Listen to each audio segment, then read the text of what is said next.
New York at the time, like especially then, like the early 80s, it was like Disneyland in hell. You know, like every fucking corner there was a fucking hustle. You know, 50 cents, you could see 3 pornos and a kung fu movie. The city was fucking nuts.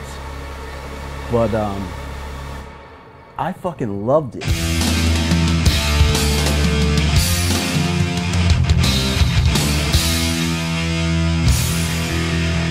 Civ called me and said, I think we're gonna do it. I think Judge is gonna get back together for a show. Call Mike and tell him like how important this is and why it needs to happen. You know, there's bands that get back together, you know, or just do one show for a big, you know, nut of money or something like that. But if he was gonna do it, he was gonna do it kind of on his terms. And if he didn't feel right about doing it again, that wasn't gonna happen. I mean, we literally worked on it for 2 years. And everybody who was on board with it knew like it had to be perfect. Like, you know, it's a delicate, delicate thing. So we were really trying not to fuck anything up. It's like Voltron, all these parts come together and you have Judge, but separately it's not going to work.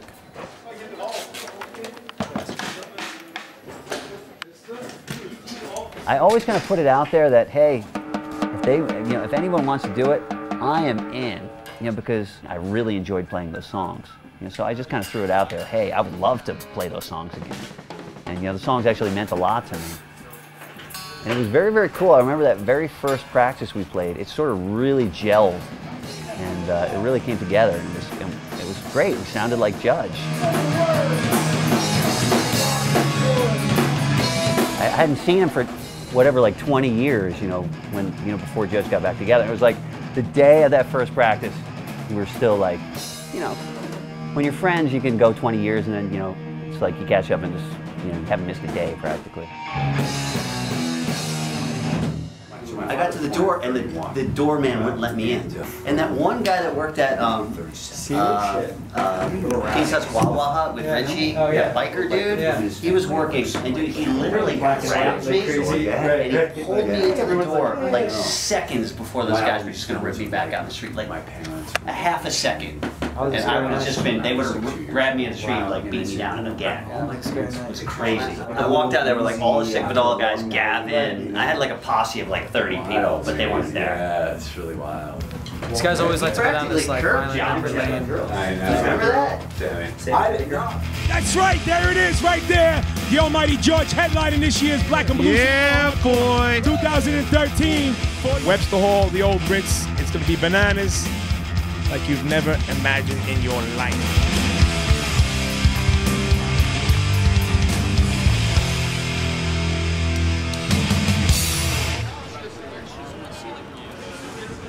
They had us headlining.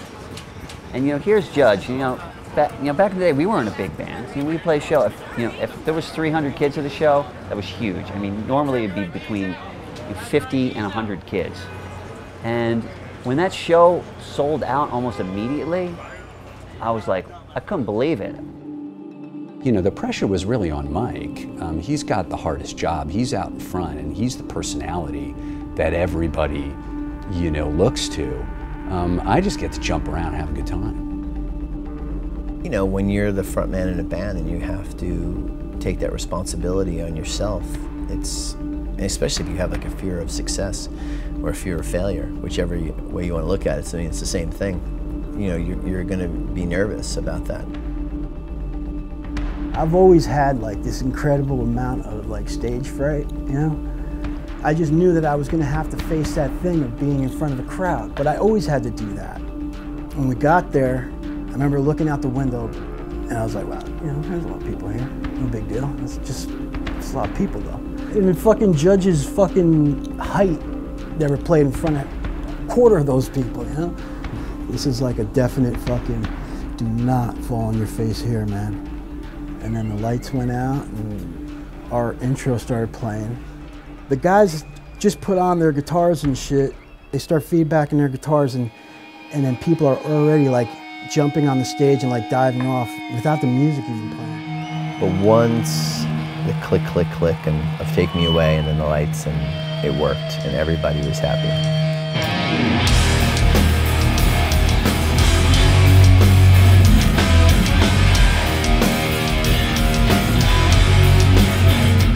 pretty fucking wild, man. There were like people flying everywhere. The first line was, I was thinking of it all. And it was like a perfect way to start it all over, man. Everything that happened, I was thinking of it all. Once again, I'll be it all. We time to get through while I fall. But believe it was my luck. Just believe it, no, I couldn't judge.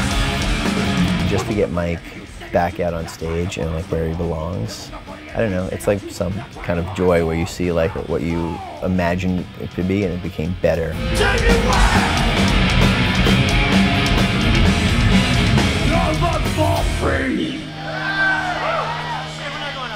It was this scene that saved my life when I was a little fucked up punk rock kid who didn't fit in anywhere in my hometown. This is for everybody, because I love this fucking city and I love this fucking scene. Anthony Civarelli, he's gonna sing it with me. Anthony? New York, I'm gonna help with this one if you don't mind.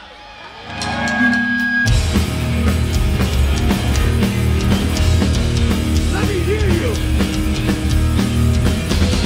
I wanted back then, that we were dead, shown all these new hearts. They're not so fucking bad. You know, part of the joy for me of doing Judge now is being able to play these songs, because I think you've talked to a lot of people from that scene, and that was one of the most important times, and one of the best times of all of our lives. It's rare that you get a chance to kind of get that stuff back, and I think we all appreciate it, more than ever.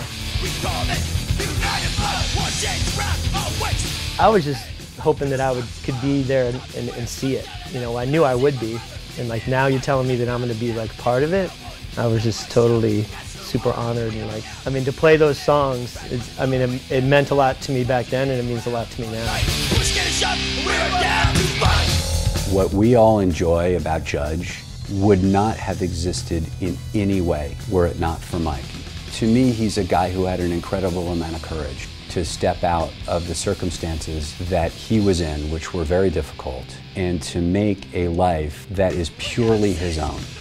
And I think he opened up a lot of doors for a lot of people. When you're right next to a building and you're looking up, you can't really tell how big it is until you kind of step away from the building and you're just like, damn, that building's pretty big. So when you do a band like that, sometimes it takes a few years down the road to actually realize, the impact that the band had. Sometimes it takes like 20 years and you look back and you're just like, damn, some of these bands that I did when I was a freaking kid sort of had an impact. And instead of feeling pride, I actually feel humility from it. Sometimes, when you see, kids influenced even like to this day. And really that's what we set out to do in the first place, to kind of make a difference. And we were so influenced and so changed by music that we wanted to do bands that affected other people. And, we actually did it. It's awesome.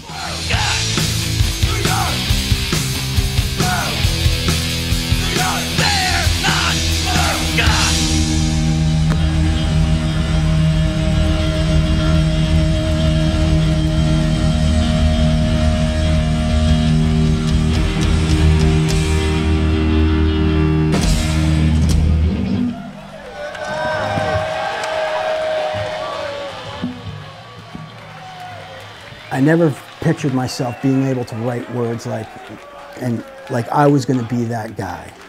Like, maybe fucking being there for like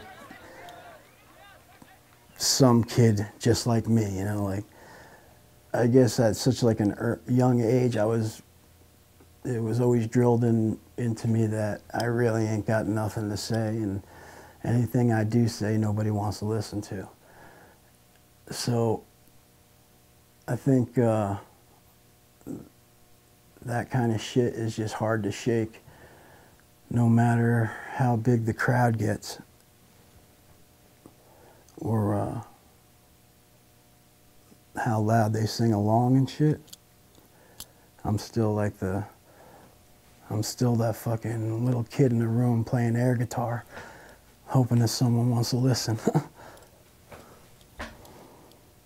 I've always loved Judge It was the thing that hurt the most when I thought I let it down. I'm happy I could come back and make amends with it.